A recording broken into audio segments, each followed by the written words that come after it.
There's no use in trying to opt out of the game of power.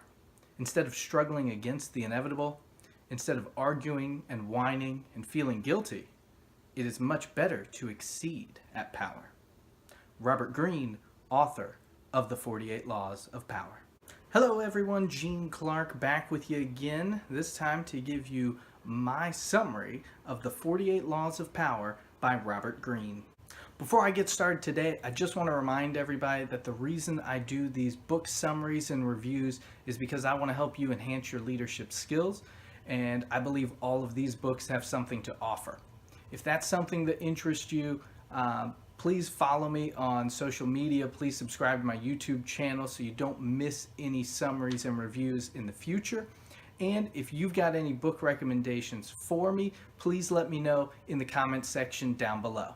And with that, let's dive into the 48 Laws of Power. Robert Greene starts out his book describing the court of kings and queens and emperors and various leaders of the past, and how members of the court could try and catch favor, and how they would try and catch favor with whoever was in charge. However, if they were too obvious in their pursuits, or even if they just became too close or too powerful with those in favor, the other members of the court would work against them to try to have them lose favor or be thrown out of the court completely. Therefore, they had to be more subtle with their actions and never too obvious with their moves. As Robert describes it, it was a more civilized warfare. Now, in today's society, we have the same issues. If we are too bold with our moves, we are seen as power hungry and only in it for ourselves. If we merely play by the rules and don't try to obtain power, then we're passed over by those who are using the laws of power to their own benefit. Robert wrote this book as his observations and to let people know that these are the laws of power, and that there are people out there who are constantly playing the game of power.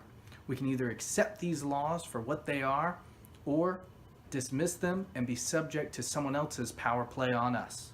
Now, at this point, I feel like it is imperative to mention that Robert did not write this book for those that are seeking power, those that are manipulative, or those that are looking to become someone else just to obtain more power. In fact, he writes out a warning to everyone reading the book right now. To those who use the book for this purpose, it might be better to turn back. Power is endlessly seductive and deceptive in its own way. It is a labyrinth. Your mind becomes consumed with solving its infinite problems, and you soon realize how pleasantly lost you have become.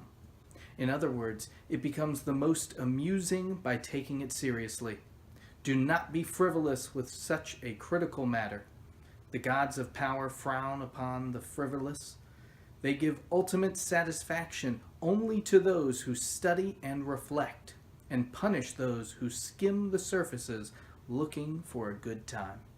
After this warning, the book immediately jumps into the first law, and each law is laid out in a very similar manner.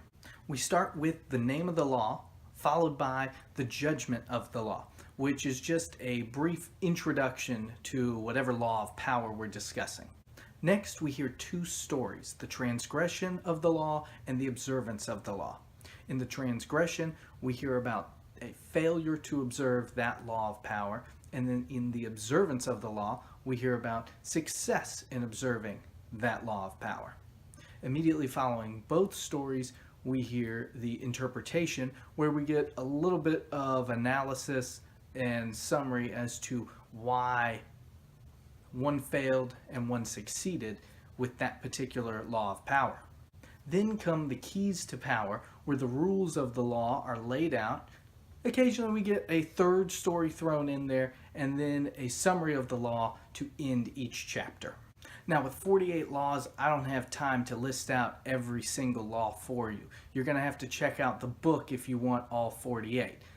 But if you want to hear my favorites, feel free to come back next week and listen to my review. In this book, we learn that it's not always about being front and center, claiming all the glory, nor is it being the person behind the scenes pulling all the strings. No, Instead, it's learning which laws of power to use in which situations, and then once you know what law you're going to utilize, you need to be very deliberate and think things out, because acting without thinking or acting on emotion can not only cause you to fail in your pursuit of additional power, but also cause you to lose the power you've gained thus far. More important than learning how to gain power, the 48 Laws of Power teaches us how to spot power moves in advance and how to know if someone is trying to take away our power before they actually can. Power plays can come from anyone, from anywhere, at any time. Stay prepared, my friends. And that's it for my summary of the 48 Laws of Power. My question for everyone today is, have you read the 48 Laws, or is it on your list of books to read? If you haven't, was this summary enough to pique your interest? I hope so. Please let me know in the comment section down below, and I will see y'all next week.